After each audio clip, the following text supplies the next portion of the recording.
السلام عليكم ورحمة الله تعالى وبركاته. مرحبا بكم جميعا في فيديو جديد. قبل ما نبداو ما تنساوش الصلاة والسلام على رسولنا الكريم عليه أفضل الصلاة والسلام. ما تنساوش كذلك الإعجاب والاشتراك بالقناة وتفعيل زر الجرس باش يوصلكم كل جديد. خلال الأيام الأخيرة أثارت قصة سيدة بلا كنتو كاع شفتوها، ظهرت في إحدى الحصص التلفزيونية جدلا واسعا على مواقع التواصل الاجتماعي. كنتوا معنا الأخير راح تسمعوا معلومات صادمة، خاصة بعد تدخل العديد من الجهات لمحاولة مساعدتها هي وأطفالها. القصة بدأت عندما ظهرت هذه المرأة وهي تطلب المساعدة، مؤكدة أنها تعيش ظروف اجتماعية صعبة جدا، وأنها أم لعدة أطفال وتعاني منذ سنوات طويلة من الفقر، التشرد، وعدم الاستقرار. بعد انتشار قصتها بشكل واسع تفاعل معها عدد كبير من المواطنين، كما تدخل بعض المسؤولين والجمعيات الخيرية من أجل إيجاد حلول نهائية لمعاناتها. وحسب ما تم تداوله فقد تم التواصل معها من أجل التكفل بها وبأطفالها وتوفير مكان آمن للإقامة، إضافة إلى دراسة إمكانية منحها مساعدات اجتماعية وفرص عمل تساعدها على الخروج من دائرة التسول والعيش بكرامة. وبالفعل تم نقل السيدة وأطفالها إلى مركز استقبال مؤقت، حيث تم توفير مختلف الاحتياجات الأساسية لهم من ملابس وأغطية ومواد غذائية ورعاية صحية، كما تم تخصيص غرف لإقامتهم في ظروف جيدة. وظهرت صور ومقاطع فيديو توثق عملية الاستقبال والتكفل بالعائلة، وهو ما جعل الكثير من الناس يعتقدون أن الأزمة قد انتهت وأن الأسرة تبدأ حياة جديدة.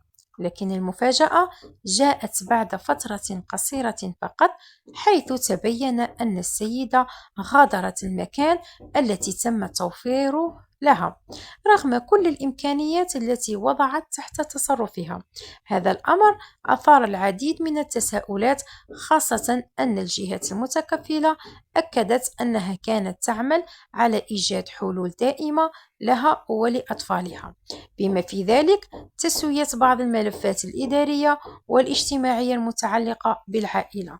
ومع مرور الوقت بدأت تظهر تصريحات متضاربة زادت من الغموض حول القضية. فخلال بعض المناسبات كانت السيدة تتحدث عن عدد معين من الأطفال، بينما في مناسبات أخرى ذكرت أرقام مختلفة، وهو ما دفع الكثيرون من المتابعين إلى طرح أسئلة عديدة حول حقيقة الوضع. كما أن بعض الأشخاص الذين تابعوا الملف طالبوا بضرورة التحقق من جميع المعطيات المتداولة حتى تتضح الصورة بشكل كامل. هذا التناقض في المعلومات فتح باب نقاش على مواقع التواصل الاجتماعي، حيث انقسمت الآراء بين من يرى أن السيدة تحتاج إلى المزيد من المرافقة الاجتماعية والنفسية، وبين من يعتقد أن القضية تستوجب تحقيقا معمقا لمعرفة جميع التفاصيل الحقيقية بعيدا عن الإشاعات والتأويلات. وفي الوقت نفسه شدد العديد من المتابعين على أهمية عدم التسرع في إصدار أحكام قبل ظهور نتائج أي تحقيق رسمي، مؤكدين أن مصلحة الأطفال تبقى الأولوية القصوى في مثل هذه الملفات الحساسة. كما طلبوا بضرورة التأكد من كل المعلومات المتداولة وعدم الاعتماد فقط على المنشورات والتعليقات المنتشرة عبر الإنترنت.